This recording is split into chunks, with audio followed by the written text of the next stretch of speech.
Welcome back to the podcast, formerly known as the Fuck Around and Find Out podcast. We are renaming things because, to be completely honest, my husband keeps telling me this is too long of a name for a podcast. And I was like, you're not wrong. Okay. So I think I was on a gummy high one night and I was just like, you know, what's a great idea?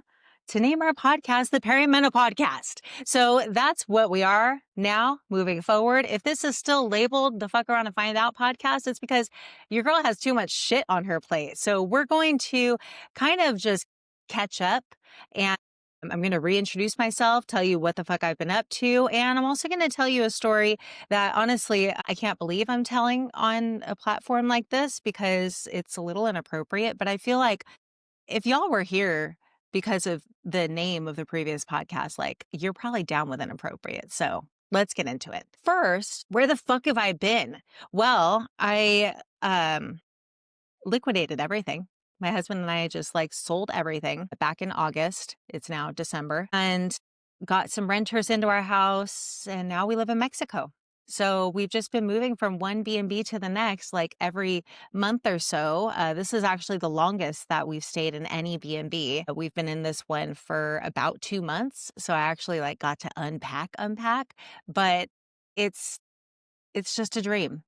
This is what you can do when you're dual income, no kids. But anyway, let's kind of get into what I've been doing with my health the last few months, because it's been an absolute shit show. So before we left Washington, I had my Dutch test. I did my Dutch test. I put together a whole phase by phase protocol, and things were going really well. I got to Mexico feeling like, oh my God, this is literally the best that I have ever felt.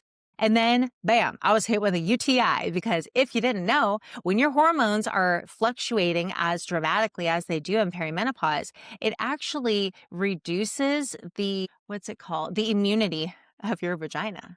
So your vagina becomes more prone to things like UTIs. So yeah, got a UTI literally the day that we were flying to Mexico. And even though there's farmacias everywhere, the one thing that you need a prescription for in Mexico, antibiotics. So it took me a fucking week to get antibiotics to fix my vagina. But on a positive note, I always consider things like this like a happy accident, okay?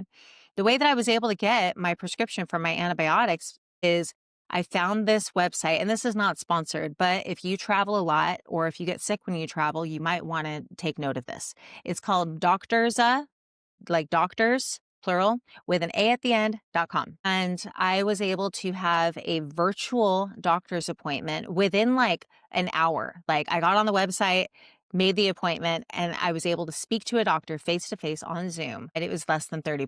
And she wrote me the prescription. I was able to go to a pharmacy and get it. And then everything got better from there, until I started getting fucking migraines every 2 or 3 days. It was insane. I get ocular migraines. So that means anytime my eyes have to adjust to a different kind of light, pretty much I get a migraine. So you can imagine how challenging it was to live beachfront in beautiful sunny Mexico, where the sun is literally just beaming in and bouncing off the ocean into your house all the time. I was getting migraines all the fucking time. It was great. It was great. But you know what? We're not complaining, because we still get to live abroad in Mexico. So yeah, that happened. And then I got hit with this really weird, extreme level of fatigue. So once I got done with the antibiotics, my immunity was still a little sensitive, because antibiotics can be really, really hard on your system. And I just woke up one day and I was like, my whole body feels like it weighs triple, and I was just so fucking tired. And it was really, to be honest, really disappointing, because we've been planning this lifestyle for a long time. And then we finally get into it, and I'm just getting hit with one thing after another. But at the end of it all, I'd rather be living a life like this, getting migraines all the time, getting UTIs or whatever, in Mexico, than doing it in cold, wintry Washington. You know what I mean? So anyway, that's the long and short of it. There's so much more, but I don't want to just like trauma dump on you guys. I'm not here to complain. I'm here to uplift, educate, and have fun. All right. So let's get into the libido story. I got my Dutch test done and I put myself on a phase-by-phase protocol. So we'll go a little more in depth. I want to actually show you guys my Dutch test on a future episode and really help you understand why you're experiencing certain symptoms in terms of your lab work. But we're going to do that a different day. Today is about reintroduction, fun stuff. Phase 3 of my hormone protocol is specifically tailored to fixing my libido. Okay. Now, let me tell you, I didn't know that my libido was gone until the bitch came back. Okay. And she came back in a very public way. So Jake and I were at lunch and I was wearing jorts, jean shorts, if you will. And I don't wear underwear. Okay. It's just one less thing to have to wash in your laundry. I also don't wear socks. And Jake really thinks that that's weird, but I feel like they make my feet hot. You know, once I stopped wearing socks, if I ever wear socks, it feels like my feet are claustrophobic and like instantly my whole body gets hot. Anyway, we're sitting at lunch and I'm crossing my legs as one does. And I get up and my entire vagina is asleep and tingly. Like, you know, when you like sleep on your arm and, you know, you can't really feel it and then it gets tingly. That's what happened. That's what happened. And we're trying to walk back to the house because I'm pretty sure I had like a meeting to get to. So we didn't have all this time to just like slow walk to not disrupt my tingly vagina. But every step that I took, it's like I had a vibrator on it. Okay.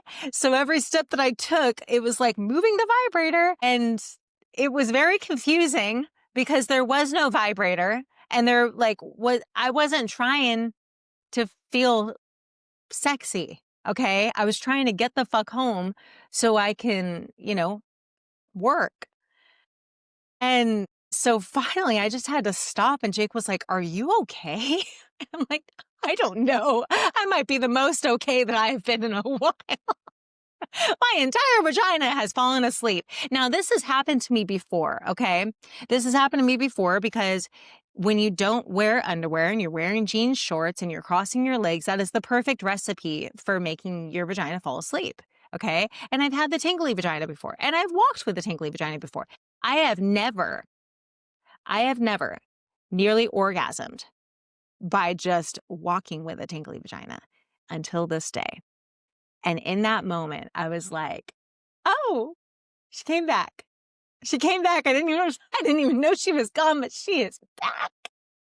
And it was exciting. It was a fun moment. Like I told Jake, he wasn't even mad. He wasn't even mad that my shorts were about to get me off. He was happy too, you know? And these are the things that I think we forget to acknowledge or address is that yes, you're going through a lot.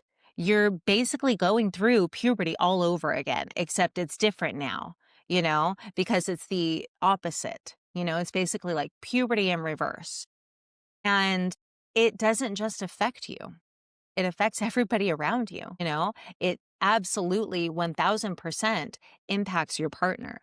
And there are a lot of moments that I have said or done things that I would never have said or done 5 years ago. And thankfully, I have a really understanding husband. He works with us at Savage Fitness too, and he talks to hormonal women every day. It's literally his job. So he knows, you know, and because of that, he's able to, you know, exercise more patience. But if I'm being honest, I feel like sometimes it's been unfair to him that I just like nothing was working. I just did not feel anything for a while. And so I got to the point where I was like, I need to like not let this impact my marriage. You know, I love my husband. I find him attractive. I want to do things, but I also don't want to do things, you know? So before I decided that I needed to like do my labs and everything, because to be fair, I wasn't experiencing a lot of other symptoms initially, right? And this is kind of how it goes too. It kind of creeps up on you. You don't realize that there's something wrong until everything's fucking wrong. And then you're like, holy shit, I literally don't feel like myself, you know? So that's normal. You don't just wake up one day and be like, oh, I'm in perimenopause. It's a slow, gradual onset of symptoms until you get to the point where you're like, you wake up one day and you're like, I don't even want to be in this world anymore, you know? And then you're realizing that's not me. And then you're putting together all of these other things. And then finally, you come to the realization of like, I'm old as fuck. I'm getting into perimenopause. So anyway, before I decided that that was the thing, I would self-medicate, trying to, zhuzh up the libido, if you will. I would use wine because who doesn't feel like having a good fuck when you're having wine? I mean, and then there would be some times where I would use a little too much wine. And then my husband just had me laying there like a fucking starfish, So that really didn't help. And so then we would use more recreational drugs. But you can't do that shit all the time either, And then I found out about honey sticks. Well, that didn't work for me. And then I'm basically just like taking in all of these extra calories for fucking nothing. And then I did my fucking Dutch test. So it was like a couple years of trial and error. I don't recommend that. Definitely don't recommend that. Okay. Because it didn't just impact my marriage, it impacted like me, you know? You are meant to feel pleasure. And as I guess difficult as it might be for some of us women to talk about it, we want to feel pleasured, you know? And you're allowed to. And so when that's taken away from you, it changes a lot.